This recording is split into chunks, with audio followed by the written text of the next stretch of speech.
자, 오늘 말씀 제목은 우리 거부 그래도 사랑하시다, 거부 그래도 사랑하시다라는 제목으로 말씀 나누도록 하겠습니다.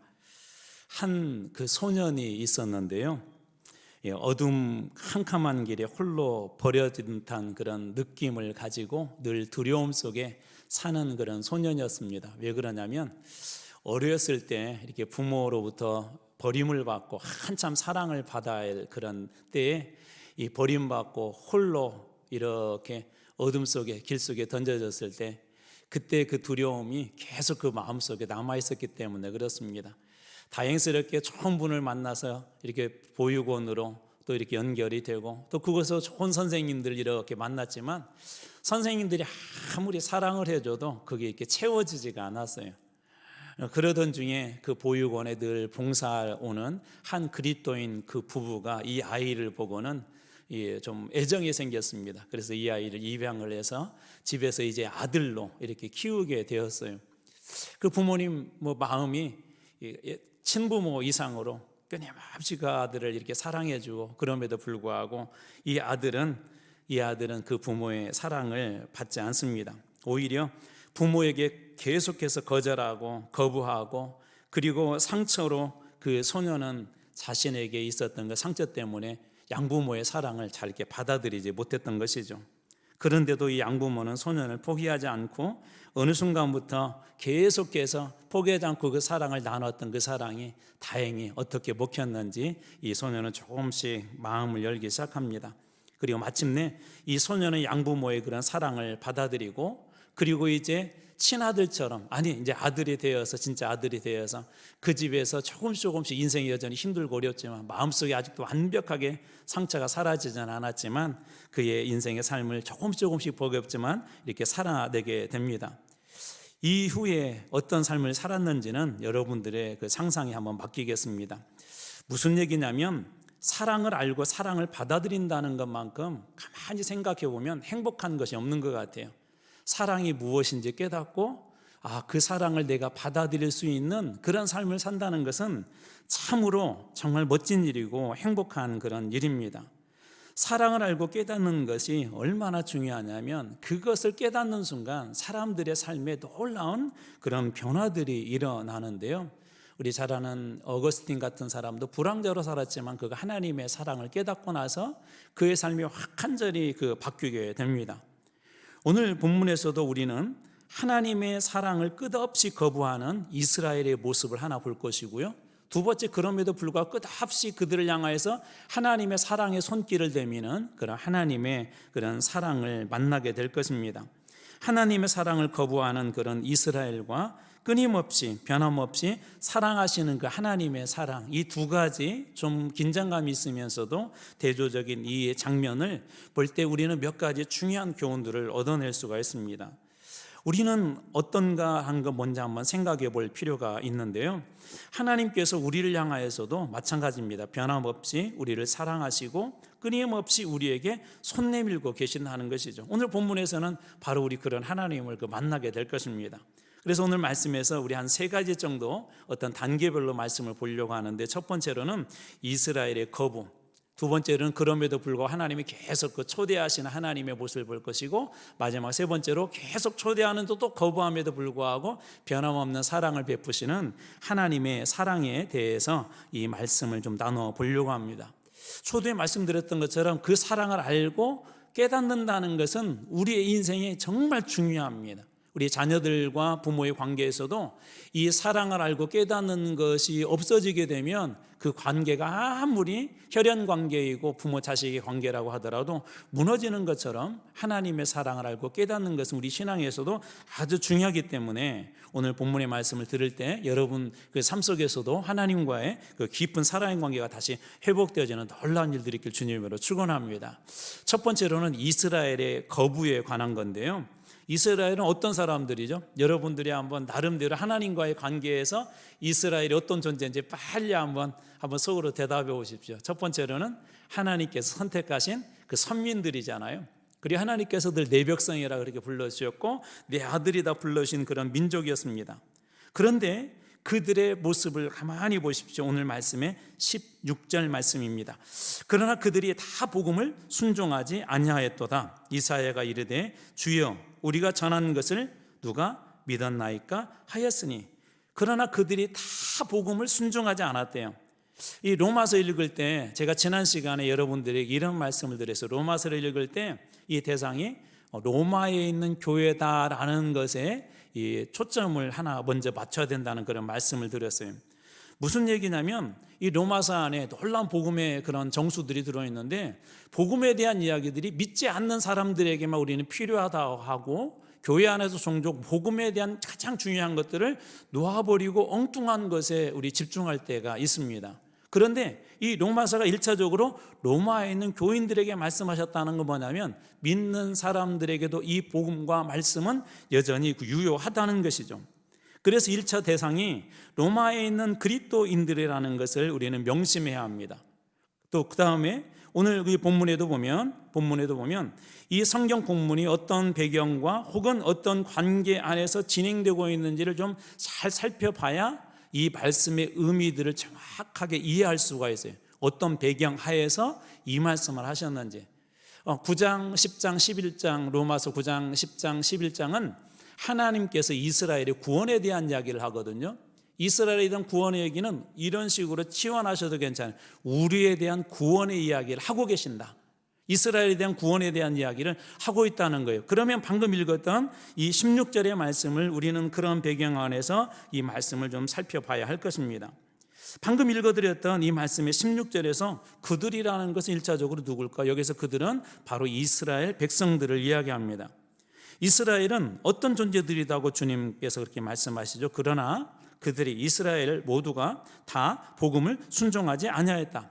이스라엘 하나님의 백성들이라고 하고 하나님의 선민들이라고 했는데 다 복음을 순종하지 않았대요. 복음에 대해서 모든 사람들이 다 믿고 순종하는 것이 아니었답니다. 우리 일반적으로 우리 믿음에 대한 이야기를 할 때 꼭 빠뜨리지 않는 그 말씀 하나가 있죠. 믿음은 도대체 어떻게 생기는 거냐 하면서 오늘 본문에 나와 있는 17절 말씀에 이렇게 쓰여 있어요. 그러므로 믿음은 들음에서 나며 들음은 그리스도의 말씀으로 말미암았느니라. 그래서 믿음이 중요한 게 뭐라고 그랬죠? 듣는 게 중요하다는 그런 얘기를 여러분들하고도 예전에 여러 번 그렇게 나누었습니다. 이 17절은 믿음의, 특별히 믿음과 들음에 대해서 보편적인 그런 원리들을 이렇게 잘 설명하고 있는데, 믿음의 시작은 들음으로부터 온다 그렇게 이야기합니다. 그런데 16절 말씀에서 보듯이 16절은 이스라엘은 어떻게 했다고 그랬죠? 다시 한번 16절을 보십시오. 그러나 그들이 다 복음을 순종하지 아니했다 그랬는데 그들이 복음을 다 들었단 말이에요. 복음을 다 들었는데 순종하지 않았대요. 17절 말씀은 근데 뭐라고 이야기한다고요? 믿음은 들음에서 난대요. 분명히 그들은 다 하나님의 말씀을 들었는데 믿음이 나오지 않고, 이 믿음과 순종은 동일한 언어로 지금 쓰이고 있거든요. 그런데 이스라엘이 믿음이 들음에서 나는 게 일반적인 그 보편적인 원리인데, 이스라엘은 하나님의 말씀을 들었음에도 불구하고 모두가 다, 그 중에 어떤 사람들은 믿는 사람도 있었지만 어떤 사람들은 믿지 않았다는 것입니다. 그들이 복음을 들었다면 예수가 그리스도라는 그런 믿음이 생겨야 되는 것이죠. 자, 그렇다면 16절과 17절의 말씀은 좀 약간 무엇인가 삐그덕거리는 그런 것들을 우리가 좀 느끼게 됩니다. 여기서 무엇이 문제가 있냐는 거예요. 여기서 들음이라는 것은 믿음에 있어서 중요한 문제인데, 하나 꼭 기억해야 될 것이 있어요. 듣는다고 해서 모든 사람들이 자동적으로 믿음이 생긴다는 건 아니에요. 하나님의 말씀을 들었다고 해서 모든 사람들에게 자동적으로 믿음이 생긴 것이 아니라는 것입니다. 듣는 것이 믿음의 중요한 조건이기도 하지만 이것은 완벽한 조건이 아니라는 것이죠. 복음을 듣고 이해했더라도 그것을 받아들이고 그리고 그것을 갖다가 순종하는 우리의 책임이 더해질 때 그 믿음이라는 것이 완전해지는 것이지, 그냥 믿음을 들었다고 해서, 말씀을 들었다고 해서 믿음이 생긴 것이 아니라는 것입니다. 말씀을 들어서 단순히 정보를 많이 받았다고 해서 그것도 믿음이 아닙니다. 그래서 어떤 분들은 이게 제대로 분별을 못하세요. 어떤 분별을 못하냐면, 참 저 사람 믿음이 좋대요. 그래서 왜 믿음이 좋아요 그랬더니, 왜 그분이 믿음이 좋아요 그랬더니 성경을 너무 잘한대요. 기도를 너무 잘하신대요. 여러분들도 좀 헷갈리시나요? 다시 설명해볼게요. 어떤 분이 저분이 참 믿음이 좋대요. 그래서 제가 물어봤어요. 왜 믿음이 좋아요? 그랬더니 성경을 잘한대요. 기도를 너무 잘하신대요. 막 유창하게. 근데 저는 기도를 잘못해서 좀 믿음이 없고 성경을 너무 몰라서 믿음이 없어요. 그렇게 이해하게요. 여기서 하나 중요한 거 있는데 믿음과 정보가 헷갈리시면 안 돼요. 정보가 많이 가지고 있다고 해서 그것은 믿음은 아니에요. 그건 정보로서 역할을 할 수가 있어요. 성경이 이런 책이구나, 성경에 나와 있는 예수가 이런 분이구나라는 그것은 정보죠. 믿음이라는 것은 그 정도가 아니에요. 정보 수준을 넘어서야 그게 믿음 아닙니까? 이스라엘은 누구보다도 복음을 많이 들었고 직접 눈으로 복음이신 예수 그리스도를 눈으로 보기까지 했습니다. 그동안 하나님의 은혜와 사랑을 누구보다도 많이 경험을 해요. 직접 경험을 했죠. 광야의 이스라엘은 그 일들을 훨씬 더 많이 경험했단 말이에요. 누구보다도 하나님을 가장 잘 믿을 것 같은 그런 백성들이고, 하나님께서 강권적으로 수많은 모습을 통하여서 그들에게 수많은 역사들을 보여주셨음에도 불구하고 그들의 모든 사람들이 믿음이 있었던 건 아닙니다. 심지어 약속대로 오신 복음이신 예수님을 거부하고 있었습니다. 그래서 요한복음 1장 11절에 보면 자기 땅의 백성이 영접하지 않았다라고 할 정도로 하나님께서 그 아들 예수 그리스도를 복음으로 보내셨는데도 많은 사람들이 영접하지 않았대요. 소위 하나님의 백성들이라고 하는 그 사람들이 지금 하나님을 거부하고 있는 것입니다. 자, 그러면 정리해 볼게요. 16절에서는 분명히 그들이 복음을 다 들었을 터인데 하나님을 거부했대요. 예수 그리스도를 거부했대요. 어떤 사람들은 거부하고 어떤 사람 일부는 받아들였는데 많은 사람들이 거부했답니다. 근데 일반적으로 믿음의 보편적인 원리는 믿음은 들음에서 나는데 왜 들었는데 그들은 거부했을까요? 정보와 그 다음에 더 중요한 거 있는데, 하나님의 그 말씀을 우리가 듣는다는 것은 귀로 들어서 정보로 새긴다는 것이 아니라 그 말씀이 순종까지 이어질 때 그것을 우리는 믿음이다, 그렇게 이야기합니다. 분명하게 이 사도 바울은 또 18절에서도 이들이 복음을 들었다고 그렇게 증거하고 있는데요. 18절, 그러나 내가 말하노니 그들이 듣지 아니하였느냐? 들었다는 거예요.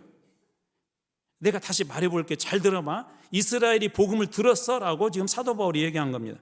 자, 그렇지 아니하니 그 소리가 온 땅에 퍼졌고, 하나님께서 주신 그 말씀이, 그 복음이 온 땅에 퍼졌고 그 말씀이 땅끝까지 이르렀다. 모든 사람들이 다 알 수 있을 정도로 하나님의 복음이 그들에게 귀에도 똑똑하게 들려졌다는 거예요. 하나님께서 분명히 듣게 하셨는데 그들은 듣고도 순종하지 않았던 것입니다. 자, 그렇다면 우리는 여기서 하나 이런 질문을 던져야 돼요. 그렇다면 우리는 어떨까요? 우리 같은 공간에 있고 또 우리는 1년 1동이라고 하는 그 프로그램에 참여하신 분들도 계시고 매일 하나님 말씀을 읽어갑니다. 오늘도 예배 자리에 나와서 하나님 말씀을 듣습니다. 근데 믿음은 분명히 들으면서 나지만 모든 사람들이 이곳에서 믿음이 자라거나 그것이 믿음으로 더해지거나 그렇지는 않습니다. 믿음은 듣는다고 생기는 것이 아니라, 믿음은 많은 정보를 가졌다고 생기는 것이 아니라 그 말씀을 듣고 그 말씀대로 살아야 되겠다고 하는 온전한 결단과 살아낼 때 바로 그것이 진짜 믿음이고, 바로 그런 믿음을 통해서 성장하는 것입니다. 기도를 해봐야 기도에 대한 강력한 믿음이 생기죠. 아, 기도하면 응답받는데 라고 하는 정보가 믿음은 아니죠. 정말 기도하는 삶을 살아내야 그게 믿음인 것입니다. 또 말씀대로 순종해봐야 말씀에 대한 강력한 믿음이 생기죠.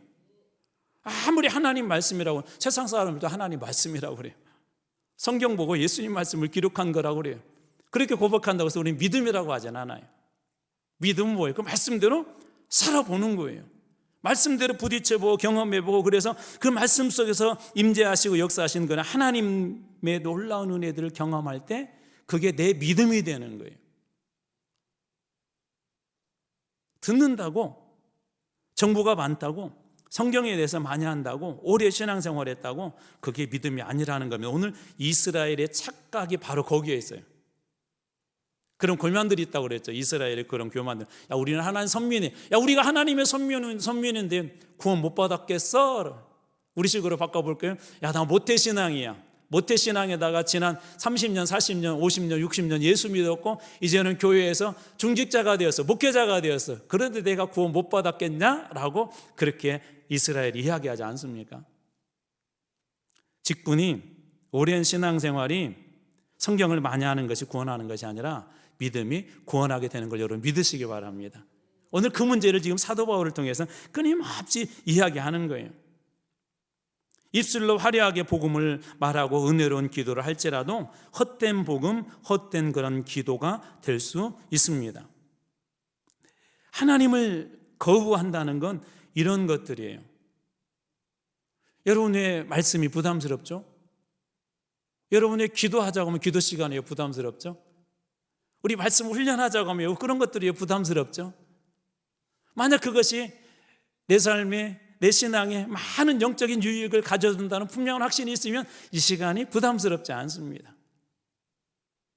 결혼을 앞둔 이 남녀가 이렇게 만날 때 시간 별로 구애하지 않잖아요. 밤 12시에도 만나더라고요. 새벽에도 만나더라고요. 오래전에 부산에 일이 있어서 밤늦게 문상을 갔다가 새벽 처음으로 부산에 가신 분이 계셔서 이 광안루 해수욕장을 꼭 가보재요. 한 새벽 4시 조금 넘었는데 가도 볼 것도 없는데 왜 그랬다? 처음 와봤대요. 거기를 갔더니 세상에 그 시간에 밤새 우리 철야기도 힘들어하는데 철야 데이트를 하는 여러분들이 계시더라고요. 젊은 친구들이. 만나는 시간이 즐거운 거예요. 서로에 대한 사랑이 있고 서로에 대한 믿음이 있으면 그 시간이 즐겁고 행복한 겁니다.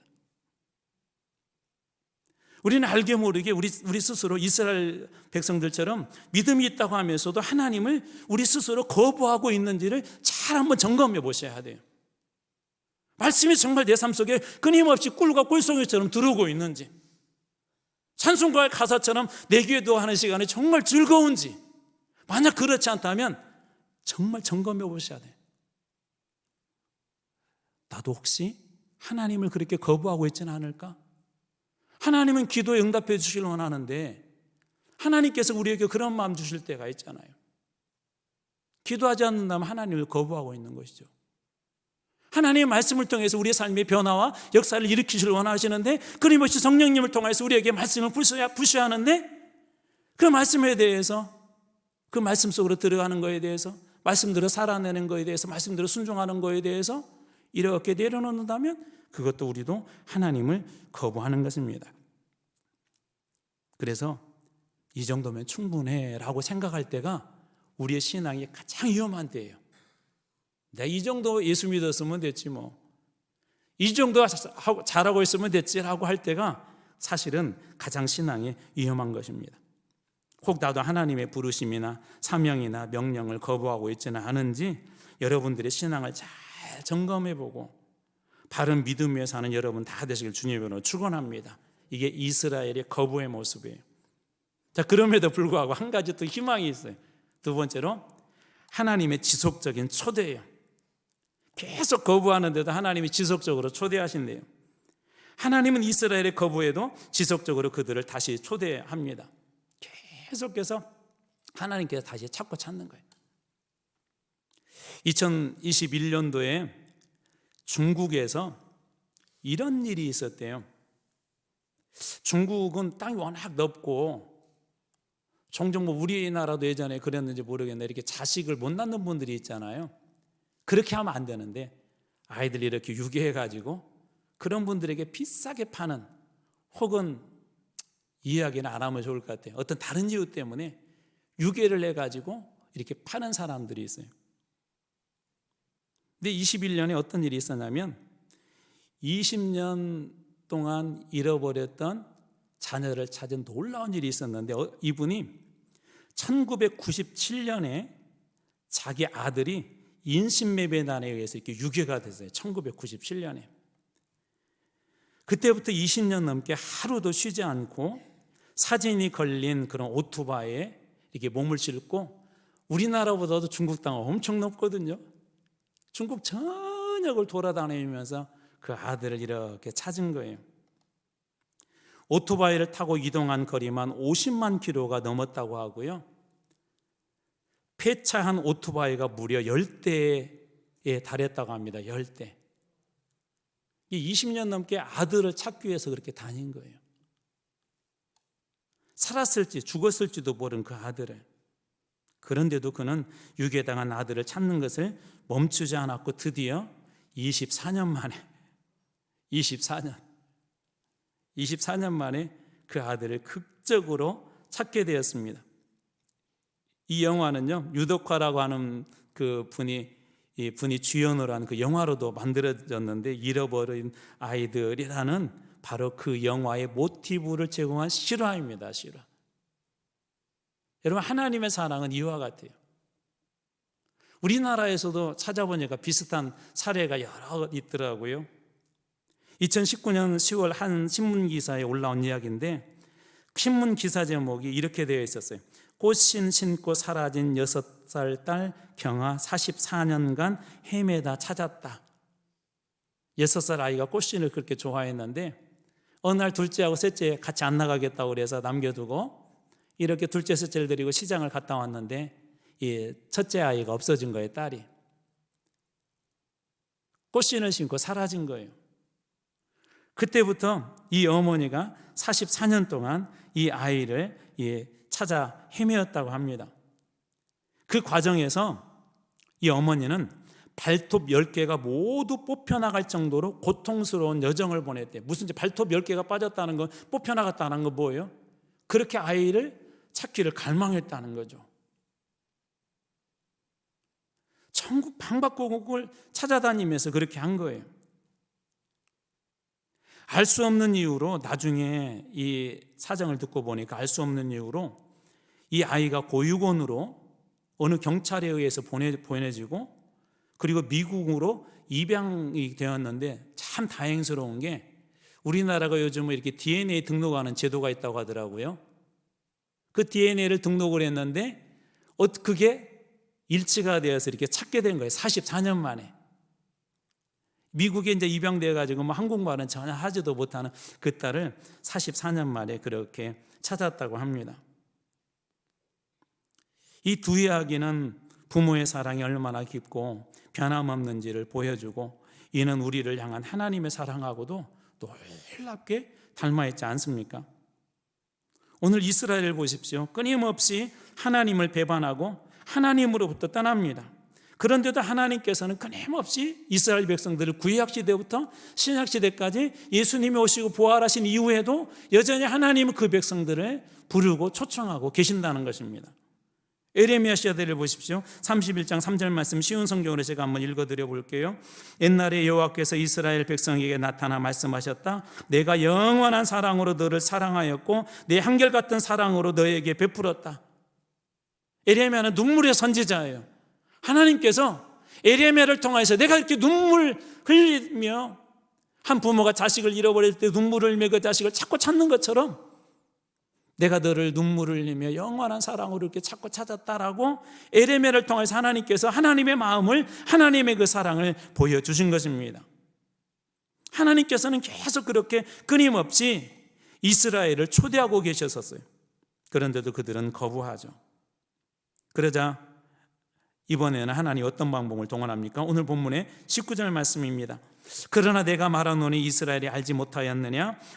먼저 모세가 이르되 내가 백성이 아닌 자로서 너희를 시기하게 하여 미련한 백성으로서 너희를 노엽게 하리라 하였고, 무슨 얘기냐면 이스라엘이 알지 못해서 복음을 거부했냐는 거예요. 말씀을 알지 못해서 알았다는 거예요. 그럼에도 거부하고 스스로 거부했다는 것이죠. 그래서 하나님께서 이번에 또 다른 방법을 쓰셨대요. 소위 질투심을 유발한 거예요. 내 백성이 아닌 자, 이방인들을 하나님께서 구원하여서 그들로 하여금 시기하게 하였고, 그 방법으로, 새로운 방법으로 그들을 초대했다는 것이죠. 하나님은 오늘날에도 다양한 이유로, 다양한 방법으로 여러분들이 구원받았다 할지라도 또 다른 이유에서, 또 다른 방법으로, 또 다른 이유로 여러분들을 초대하고 있는 걸 믿으시기 바랍니다. 첫 번째로 우리 구원으로 초대하세요. 구원으로. 혹시 오늘 여기 계신 분들, 그런 분들은 계시지 않겠지만 아직도 이 구원의 초대에 응답하지 않는 분들이 계십니까? 저는 주님의 그 구원에 놀란 그 초대에 여러분들이 응답받을 주님으로 축복합니다. 또 어떤 사람들은 믿음으로 초대하세요. 어떤 사람은 또 예배의 자리로 초대하세요. 또 어떤 분들에게는 기도의 자리로 초대합니다. 어떤 분들에게 성령 충만함의 자리로 초대합니다. 어떤 분들에게는 감사의 자리로, 기쁨의 자리로 우리 주님께서 초대하십니다. 다양한 방법으로, 다양한 이유로 하나님은 우리를 초대하세요. 또 힘들고 어려운 분들 향하여서는 이렇게 말씀하셔. 수고하고 무거운 짐진 자들아 다 내게 오라. 이때 우리가 해야 될, 하나님의 초대에서 해야 될 일이 하나가 있는데, 그것은 뭐냐면 응답하는 거예요. 네, 알겠습니다, 주님. 네, 알겠습니다, 주님.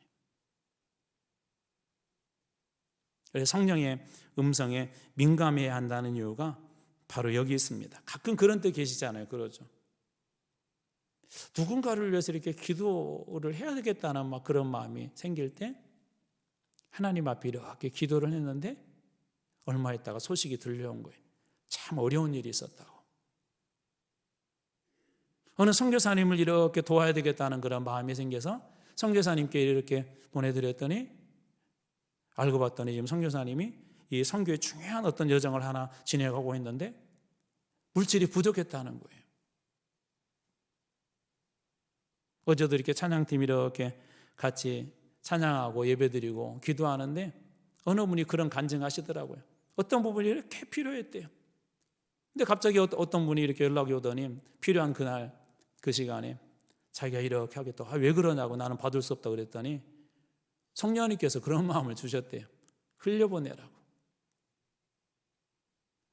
하나님께서 우리에게 이처럼 다양한 방법으로 우리에게 응답하기를, 하나님께서 초청하시면서 응답하시기를 그렇게 바랄 때가 있다는 것입니다. 베드로는 제자로서 하나님께서 초대하셨고, 사마리아 우물가에서 만난 여인은 구원으로 초대하셨고, 삭개오도 구원의 자리로 초대하셨고, 그리고 엘리야는 어떻습니까? 선지자로, 그리고 예배자로 하나님께서 부르시지 않습니까? 그 부르심의 자리에 엘리야가 이렇게 서게 되었을 때 어떤 일들이 일어났습니까? 하나님의 그 초대에 그가 응답했을 때 그곳에서 하나님의 살아계심을 드러내는 놀라운 일들을 이 갈멜산에서 엘리야가 해내지 않습니까? 이처럼 하나님의 초대, 하나님의 부르심에 대해서 우리가 해야 할 일은 뭐냐면 응답하는 거예요. 성경의 인물만 초대하셨을까요? 그렇지 않습니다. 길선주 목사님은 회개의 자리로 초대를 받았고, 안학골 호랑이로 불렸던 평양의 김익두 목사님은 구원의 자리로 부르심을 받았고, 언더우드 아펜젤러 선교사는 아펜젤러는 선교사로 그들은 초대를 받았습니다. 다양한 형태로, 구원뿐만 아니라 다양한 자리를 하나님께서 그렇게 초대하셨을 때 이분들이 했던 중요한 건 뭐냐면 거기에 응답했다는 거예요. 거기에 응답했다는 것입니다. 소피아라고 하는 아주 세계적인 이 투자은행에 아주 유능한 애널리스트가 있었대요. 이분이 원래 인생의 목표가 어느 누구나 한 번 정도 그런 목표 세우잖아요. 최고가 되는 거 있대요. 최고. 그 분야에 최고가 되는 거. 그래서 밤낮 없이 일하고 승진을 향해 달려가고 막 열심히 회사에서 막 일하고, 그렇게 해서 자기 나름대로 계속 차근차근 이렇게 올라가기 시작해서 이제 뭐 세계적으로 그렇게 유명한 자리까지 올랐는데도 무엇인가가 이렇게 늘 공허했대요. 그러다가 어느 날 아주 중요한 프레젠테이션을 하려고 이제 준비해서 엘리베이터를 타고 혼자 이제 고층 사무실로, 회의실로 이렇게 올라가는데, 올라가다 그냥 갑자기 쓰러지고 말았대요. 막 가슴에 통증이 느껴지면서. 그때 그 어디선가 이런 소리가 들리는 듯 했답니다. 소피아, 너는 지금 어디로 가고 있지? 내 인생에서 가장 소중한 것은 무엇이지? 여러분, 우리 인생에 가끔 이런 중요한 질문들이 던져질 때가 있잖아요. 이분은 자기 나름대로 인생의 목적이 뭐였다고요? 그 분야에서 최고가 되는 거, 사람들에게 이름을 알리는 거. 자기는 그게 진짜 인생의 목적이고 그걸 이루면 행복할 줄 알았대요. 그런데 그날 깨달은 거예요. 자기 인생에서 가장 소중한 거, 내가 가야 될 그런 방향이 무엇인지, 그동안 잊고 살았던 그녀의 신앙과 삶의 목적을 다시 고민하기 시작했대요. 그때 깨달은 게 뭐냐면 그게 아니구나. 성공이 아니라 하나님께서 나의 이 재능을 통해서 누군가에게 도움이 주고 누군가를 살리는 이 일을 하나님께서 하기를 원하시는구나라는 걸 깨달았대요. 그래서 똑같이 애널리스트로서 그 일을 계속 감당하면서도 늘 무엇을 고민했냐면 나의 재능을 가지고 어려운 사람을 어떻게 도울 수 있을까라는 그런 고민을 하기 시작했답니다. 그러면서 사회적 기업을 창업해서 개발도상국의 여성들에게 금융에 대한 그런 교육을 제공하는, 여러분들도 잘 모르시는 것들 많이 계시죠. 예를 들자면은 은행 우리가 잘하는 것 같지만, 투자 잘하는 것 같지만 잘 모르거든요. 예를 들자면 세무 잘하는 것 같이 잘 모릅니다. 근데 특별히 개발도상국, 그 중에서도 이 여성들, 어렵고 힘든 지역의 여성들은 훨씬 더 이런 것들에 대해서 둔감해. 아니, 그럴 기회가 없었기 때문에. 그런데 그분들에게 좀 이 도움을 좀 주고 싶은 그런 마음을 하나님이 주셨대요. 그리고 나서 이제 그래서 이 사회적 기업을 세웠답니다. 그리고 나서 몇 년 후에 아프리카의 한 마을에서 그녀가 만든 프로그램으로 경제적 자립을 이룬 그런 여성들을 만났을 때, 그때 이 여인이 깨달았대요.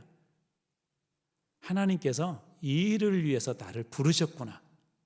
이 일을 위해서 하나님께서 나를 이 금융업계로 부르셨구나라는 것을 깨달았다는 거예요. 이게 진짜 하나님께서 나를 부르신 목적이구나. 자신의 성공과 명예가 아니라 누군가를 살리고 도움을 주는 그런 자리였음을 그분이 깨달았다는 거예요. 자, 그렇다면 우리가 해야 될 일은 뭐죠? 하나님의 이 초청에 우리가 해야 될 것은 응답하는 거예요. 구원의 초청에 응답하면 구원의 은혜가 임하고, 사역의 초청에 우리가 응답하게 된다면 하나님의 일들이 여러분들을 통해서 이루어지게 될 줄로 믿으시기 바랍니다. 하나님은 여전히 우리들을 초대하고 계세요. 기도의 자리가 될 수도 있어요. 예배의 자리가 될 수도 있어요. 어쩌면 오늘 이 자리에도 하나님의 초대로 우리가 와 있는 거예요. 우리가 해야 될 일은 뭐라고요? 그 초대에, 그 초청에 응답하는 것입니다. 이것이 개인일 수도 있고 교회일 수도 있어요. 우리 권사님 기도해 주셨는데 우리 내년에 40주년이란 말이에요. 여러분 기도하고 계세요? 여러분들에게 다시 한번 간절히 부탁드리게 기도해 주세요. 그냥 목사인 저 한 사람의 생각이 아니라, 우리 장로님들과 당연 몇 사람의 생각이 아니라, 정말 우리 교회를 하나님께서 어떤 자리에 부르고 계시는지, 우리 교회가 이 땅에서 무엇을 위해서 하나님께서 정말 쓰임받기를 원하시는지 여러분 기도해 주세요. 어느 순간 만약에 여러분들이 한 마음으로 같이 기도해 주고 하나님의 뜻을 구하면 저부터 우리 어린아이들이 이를까지 같은 마음으로 모아주실 거예요. 우리 사도행전에서 한 마음과 한 뜻으로 한다는 그 놀라운 역사들 여러분 많이 보았잖아요. 교회가 한 마음과 한 뜻으로 기도하기 시작했을 때 베드로가 갇혔던 감옥의 문이 열리기도 하고요, 힘들었던 교회의 사역이 다시 살아나기도 하고, 부흥에 멈칫했던 그런 교회에 새로운 부흥의 역사들이 일어나지 않습니까? 저는 하나님께서 우리 교회도 그렇게 부르신 줄로 믿습니다. 여러분 초청에 응답하세요. 하나님께서 무엇을 여러분에게 초대하시든지 그 자리에 응답하십시오. 기도의 자리가 될 수도 있고, 예배의 자리가 될 수도 있고, 사역의 자리가 될 수도 있고, 전도의 자리가 될 수도 있고, 아니면 섬김의 자리도 될 수도 있고, 그 자리에 응답할 때 놀라운 하나님의 역사들이 일어나게 될 줄로 믿습니다. 그 다음에 세 번째로 하나님의 변함없는 사랑에 대해서 오늘 본문은 말씀하십니다. 여러분 잘 아는 사도 요한은 하나님은 뭐라고 이야기하시죠? 하나님 뭐라고 이야기해요? 사도 요한은 늘 사랑이시다. 하나님은 사랑이래. 하나님의 이름을 다른 말로 바꾼다면 사랑이다, 그렇게 이야기합니다. 오늘 말씀의 21절 말씀입니다. 이 말씀을 같이 한번 읽어보겠습니다. 시작. 이스라엘에 대하여 이르되 순종하지 아니하고 거슬러 말하는 백성에게 내가 종일 내 손을 벌렸노라 하였느니라. 이스라엘에 대해서 하나님 말씀하신대. 그들이 순종하지 아니하고 거슬러 말하는, 거부했대요.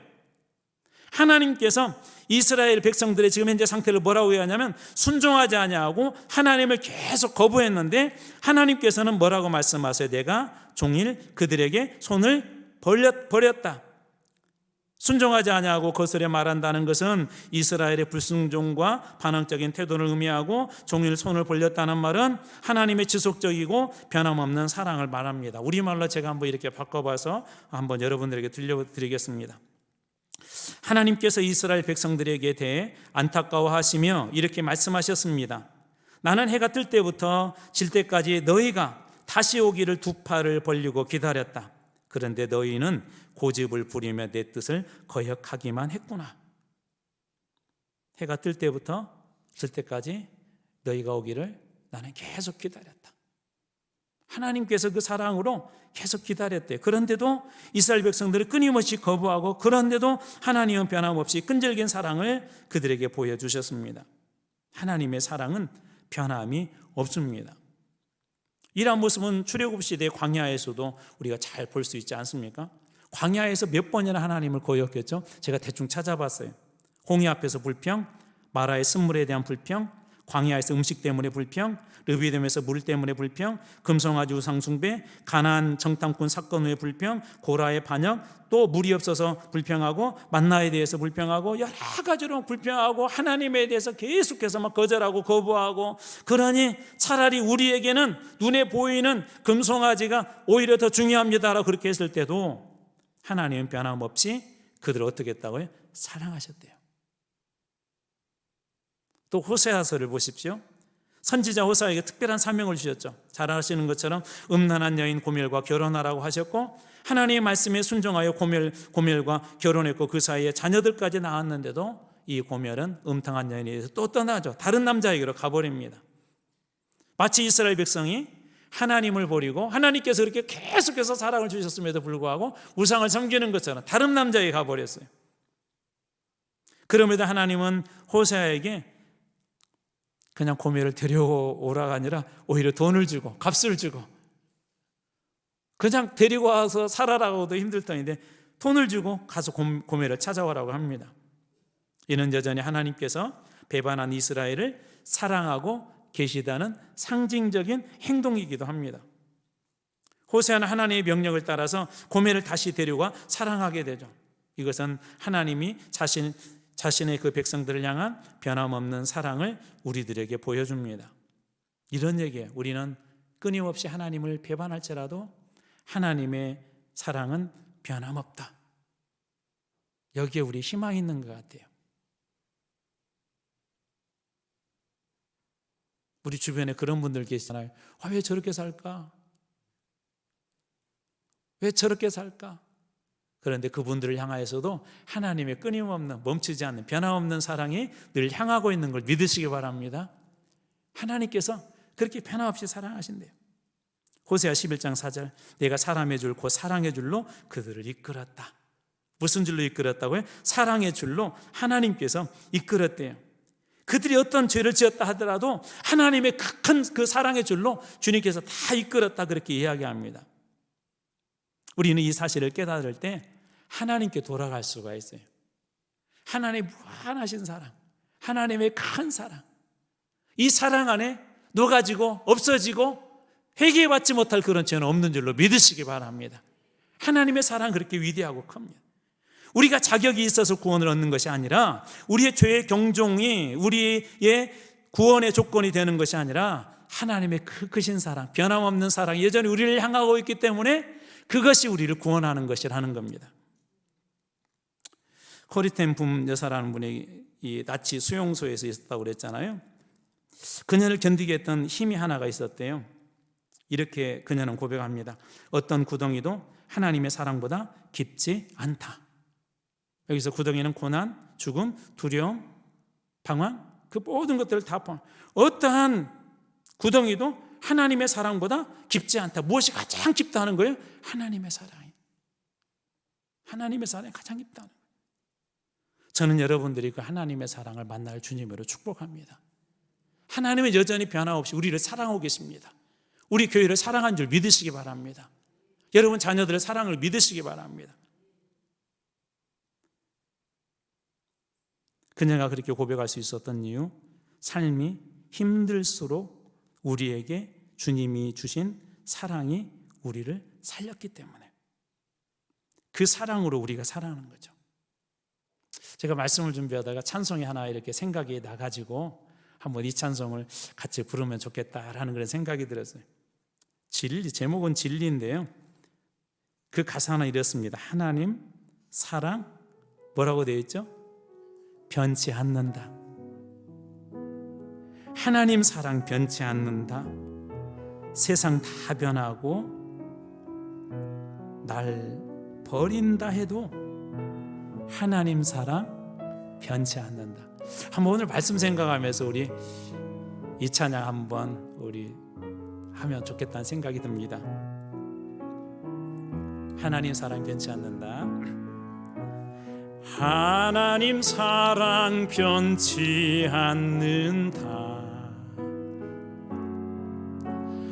하나님 사랑 변치 않는다.